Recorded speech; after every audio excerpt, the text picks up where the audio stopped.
So bisag wa ko kailan niya, at least naa sila diri nga ever malumos ko, maunsa ko, magmunga ko sa ilawom, naa silang makita sa ako ang rescue. Ay part sa video nga mapalayo ko sa daghang tao kaya ako lang gibisorya ng camera, pero makita niyo na naigasuba diha sa ubos road. Wa ko nila mo yung kanang lalong kaayo kaya ako ra lagi usaha delikado jud kaayo. Tanawan ni kamera ha, akong giirong ng snake anak kay para akong ipatong sa bato. Yan ako toy nang comment dito nang utana nga wa man lagi kay gigunitan ma'am. Naay part sa video nga akong ginabuhian ang kamera kay dili man dali mo upload mo ginahinira na siya og ka-upload kay naman ko na siya floater. Pero ani nga kuha, gibili na ko ang kamera sa ilalom sa tubig kay para makapture na ko ang mga sardines na yung usap ko nila mo. Ituyo na ko nga kaning kamera ha gyud ang ako ang paliton kay tungod usually sa ako ang matravel ako ra gyud ng inusara. Bisag imo pa nang ibutang or gunitan, makita gyud nimo ang iyang tibuok palibot. Pero honestly, pricey po jud ang kamera ha gyud. Pero kailangan man jud ko so na-purchase na lang jud ko ani para na po sa kita. pag kumana ko dive, nipadayon ko sa May tuyo. matubang na po dito sa bar. May tuyo. Sakay na po ang sakyanan para lamang niya sa Negros. Nya kani mag-drive ko dai kay kani ako ang dalongga magsige. Ano?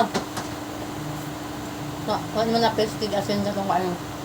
Hindi haan niyo. Kamate o sa dapit ng gatingog bitaw Ay, sa habilinod. sakyanan basa niya Kamantika. ko kuday. Hasta ang kabunugan na yung kaning sakyanan nako kay mo gyud gigamit atong Yung mga tabang. baha kay gipangsakyan ni og kanang mga tubig ug pagkaon para tabang sa mga tao. Muna bisag maora ni akong sakyanan pero daghan na kini kaagi sa akong mga kamot. Nya kana biyang magbiyahe ka nga ikaw ra mag-inusara niya ikaw ra pwede drive kay tulugon biya jud kaday mo nang mangita kita og way nga dili ta makatulog kay na nakasulay jud ko anak nga nag-drive ko dai nga nakatagpiyong ko sa ako ang drive nga pagbukan ako sa akong mga mata nga